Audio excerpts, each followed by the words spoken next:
আসসালামু আলাইকুম। আমি মোহাম্মদ ইমরান হোসেন, অধ্যক্ষ মোশাররফ হোসেন সালেহা খাতুন নিম্ন মাধ্যমিক বিদ্যালয়ের সহকারী শিক্ষক ইংরেজি।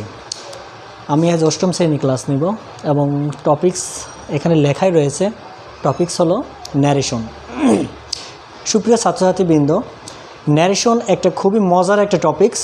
তুমি যদি তোমার ভার্ব এবং পার্সনের যদি তোমার ভালো ধারণা থাকে তাহলে তুমি ন্যারেশনে খুব ভালো করতে পারবে।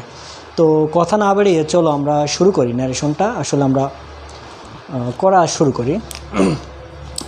টপিকস হলো ন্যারেশন। ন্যারেশনের বাংলা হলো উক্তি। ন্যারেশন হলো উক্তি। ন্যারেশন আবার দুই প্রকার, একটা হলো ডিরেক্ট আর হলো ইনডিরেক্ট। ডিরেক্ট আর একটা হলো ইনডিরেক্ট। ডিরেক্টটা হচ্ছে আমরা যেটা সচরাচর যেটা দেখি ইনভার্টেড কমার মাঝে থাকে, আসলে ওটাকে ইনভার্টেড কমা বলে না, ওটাকে আসলে কোটেশন মার্ক বলা হয়। তো যাই হোক, আমরা যেটা অর্থাৎ ইনভার্টেড কমা বা কোটেশন মার্ক যেটাই বলি, সাধারণভাবে এটাকে কোটেশন মার্কই বলা হয়। তো যেটাই বলি সেটার ভিতরে যেটা থাকে সেটা হলো দুইটা ক্লজ থাকে তার ভিতরে। একটা হলো রিপোর্টিং ক্লজ আর একটা হলো রিপোর্টেড ক্লজ। তো রিপোর্টিং ক্লজ আর রিপোর্টেড ক্লজে আলাদাভাবে যেটা থাকে সেটা হলো ডিরেক্ট ন্যারেশন বা ডিরেক্ট স্পিচ। আর যেটাকে আমাদের করতে হয় সেটা হলো ইনডিরেক্ট ন্যারেশন, অর্থাৎ হলো ডিরেক্ট থেকে আমাদেরকে করতে হয় ইনডিরেক্ট। সাধারণত 8 থেকে ক্লাস 10 পর্যন্ত আমাদের ইনডিরেক্ট ন্যারেশনটাই করতে হয়, কিন্তু ইন্টারমিডিয়েটে যে ইনডিরেক্ট থেকে ডিরেক্ট অথবা ডিরেক্ট থেকে ইনডিরেক্ট আমাদের সবভাবে আসতে পারে। তো চলো আমরা করি। ইনডিরেক্ট মানে প্রত্যক্ষ আর এটা হলো পরোক্ষ। ন্যারেশনে কিছু জিনিস আমাদের জানতে হবে, সেটা হলো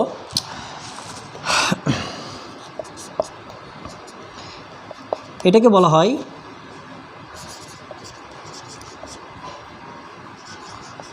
কোটেশন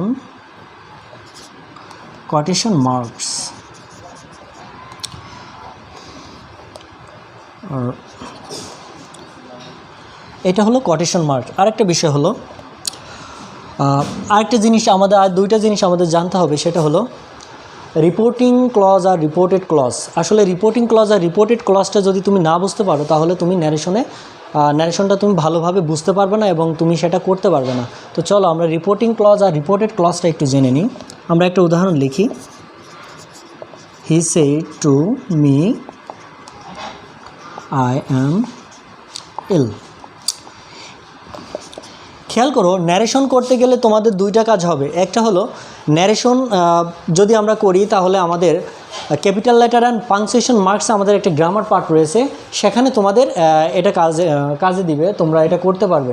কারণ তোমরা জানো যে তোমাদের maximum capital letter and punctuation মার্কসে যেটা আসে সেটা হলো ন্যারেশন টাইপে আসে বেশি। আর এখানে একটু খেয়াল করো, ইনভার্টেড কমায়ের পর অর্থাৎ ইনভার্টেড কমা বা কোটেশন মার্কের পর আমাদের অবশ্যই এখানে প্রথম অক্ষর ক্যাপিটাল লেটার হবে। বুঝতে পারছো বিষয়টা? আচ্ছা, আর এই কোটেশন মার্ক হলো উদ্ধরণ চিহ্ন। কোটেশন মার্কের বাংলা হলো উদ্ধরণ চিহ্ন। আচ্ছা, এখানে দেখো এই হি সেড টু মি এটাকে বলা হয় রিপোর্টিং ক্লজ। Reporting clause. আর আই অ্যাম ইল এটা হলো রিপোর্টেড ক্লজ। এক এক বই এক এক রকম আছে, আসলে দুইটা যেহেতু আলাদা আলাদা ক্লজ সেহেতু আমি এখানে ক্লজই বললাম তোমাদের। এখানে দেখো হি সেড টু মি এটা হলো রিপোর্টিং ক্লজ। অনেকে রিপোর্টিং ভার্ব বলে এটাকে, আবার আই অ্যাম ইল এটাকে রিপোর্টেড স্পিচ বলে অনেকেই।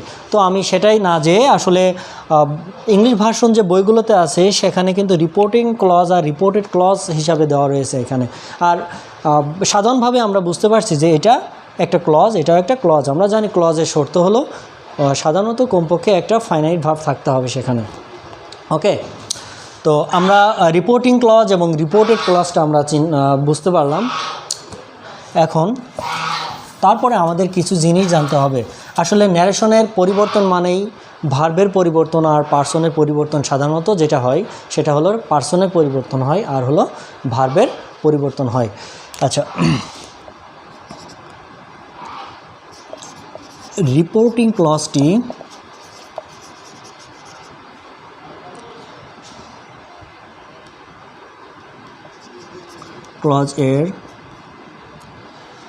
রিপোর্টিং ক্লজটি প্রেজেন্ট অথবা ফিউচার টেন্সে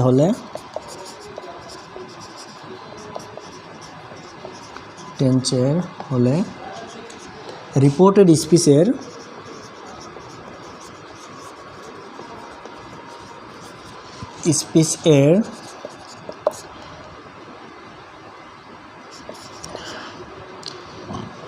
স্পিচ বা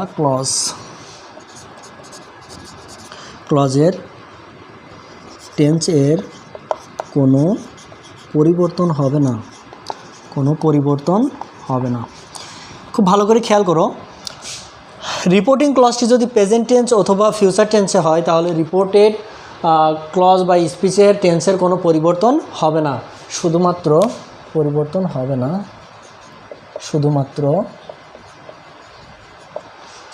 শুধুমাত্র পার্সনের পরিবর্তন হবে,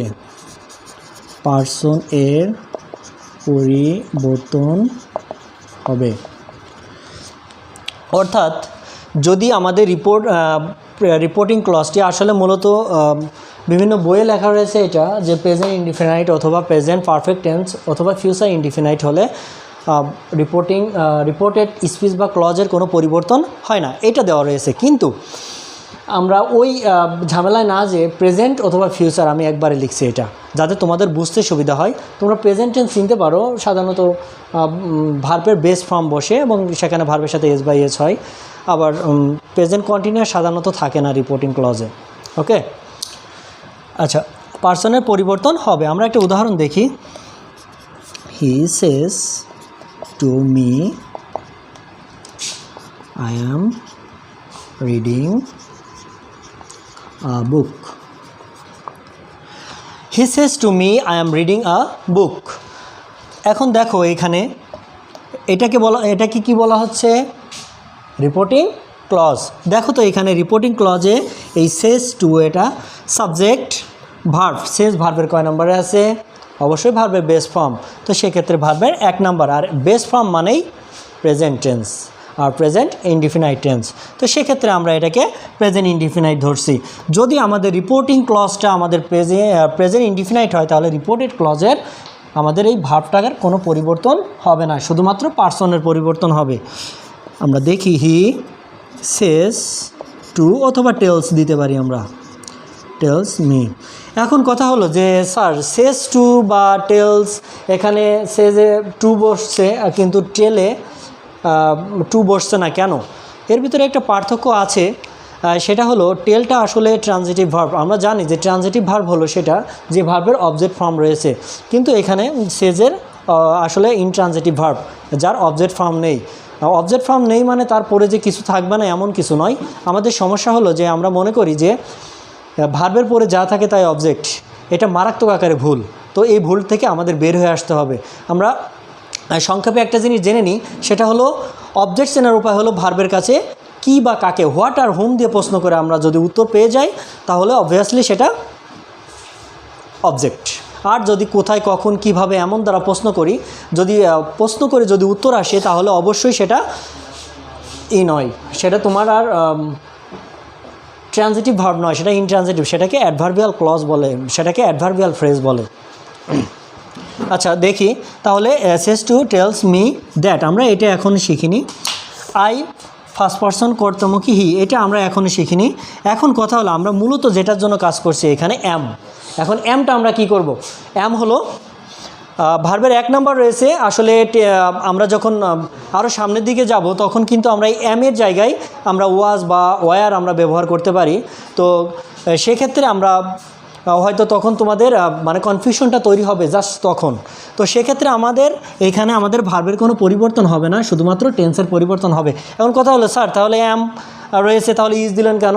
অ্যাম ইজ আর পরস্পর ভাই, এখানে তুমি যে কোনো কাউকে ইউজ করতে পারো। তুমি অ্যাম ইজ আর, সেটা হলো পার্সন অনুযায়ী তোমাকে ইউজ করতে হবে, মানে সাবজেক্ট অনুযায়ী। তোমার হির পরে কি বসে? অ্যাম বসে? নো, হির পরে কি বসে? ইজ, সেজন্য আমরা ইজ বসাচ্ছি। রিডিং আ বুক। আশা করি এটা বুঝতে পারছো। ওকে, আচ্ছা নেক্সটে আমরা আরেকটাই করি।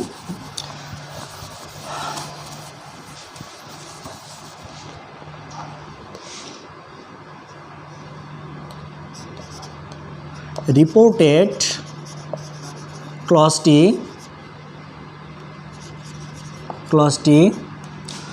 চিরন্তন সত্য,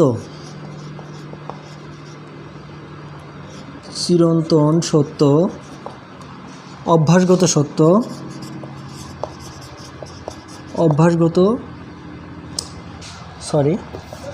চিরন্তন সত্য,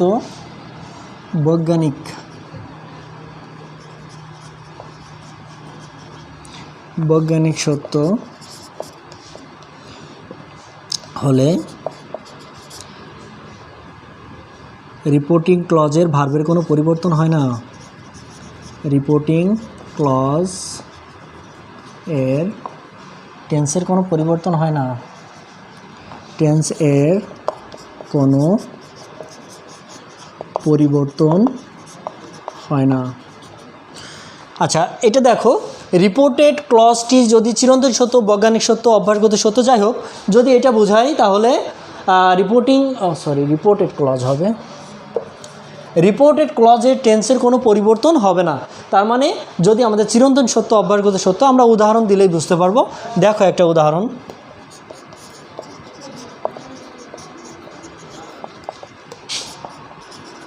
He said to me, the earth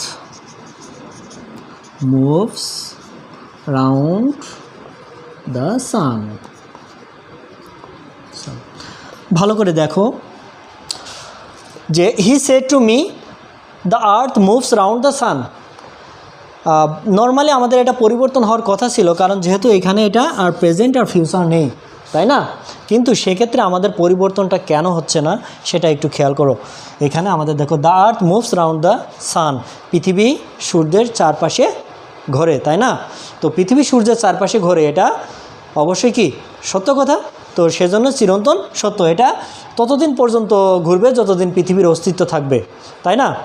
অথবা সূর্য পূর্ব দিকে ওঠে, যতদিন পর্যন্ত সূর্য পূর্ব দিকে উঠবে ততদিন পর্যন্ত সূর্যের ততদিন পর্যন্ত পৃথিবীর অস্তিত্ব থাকবে, অর্থাৎ কিয়ামত পর্যন্ত এটা এইভাবেই, এই ওয়েতেই যাবে। তো দেখি আমরা একটু, হি টোল্ড, বা সেই টু দিলেও কোনো সমস্যা নেই, told me that the earth moves round the sun. Okay, আশা করি তোমরা এটা খুব ভালোভাবে বুঝতে পারছো। দেখো আসলে কিছু নিয়মগুলো জাস্ট একটু মুখস্থ করার দরকার নেই, জাস্ট একবার একটু দেখলে এবং প্র্যাকটিস, আসলে মূলত হলো practice makes a man perfect. আমরা জানি যে যত তুমি প্র্যাকটিস করবে তত তুমি কিন্তু ভালো করতে পারবে। সেক্ষেত্রে আমাদের উচিত হলো বেশি বেশি প্র্যাকটিস করা। আসলে গ্রামার প্র্যাকটিসের বিষয়, গ্রামার মুখস্থ করার বিষয় নয়। তো তোমরা যত বেশি প্র্যাকটিস করবে, যত বেশি টেন্সের ধারণা থাকবে, যত বেশি ভার্বের লিস্টের ধারণা থাকবে, তত তোমরা ভালো করতে পারবে। আর আশা করি তোমরা ভার্বেল লিস্ট রেগুলার প্রতিদিন 5টা থেকে 10টা ভার্বেল লিস্ট পড়বে। ভার্বেল লিস্টটা হলো যে present tense, past tense, present, past আর পাস্ট পার্টিসিপল, যেটা অর্থাৎ আমরা যেটাকে সাধারণ ভাষায় বলি V1, V2, V3, এইটা প্রতিদিন 5টা থেকে 10টা প্রতিদিন পড়তে হবে। এটা যদি রেগুলারিটি মেনটেন করে তুমি পড়ো তাহলে আশা করা যায় তুমি গ্রামার, ইভেন ইংলিশে ভালো করতে পারবে। আর ওয়ার্ড মিনিংয়ের কোনো বিকল্প নেই আসলে ওয়ার্ড মিনিং জানার। আসলে অর্থ না জানলে গ্রামারের কোনো গ্রামার জেনে আসলে খুব বেশি কাজ হবে না, তুমি 100-এ 100 পাবে না তখন। ওকে, তো আজকে এই পর্যন্তই। আশা করি সবাই ক্লাসটা দেখবে এবং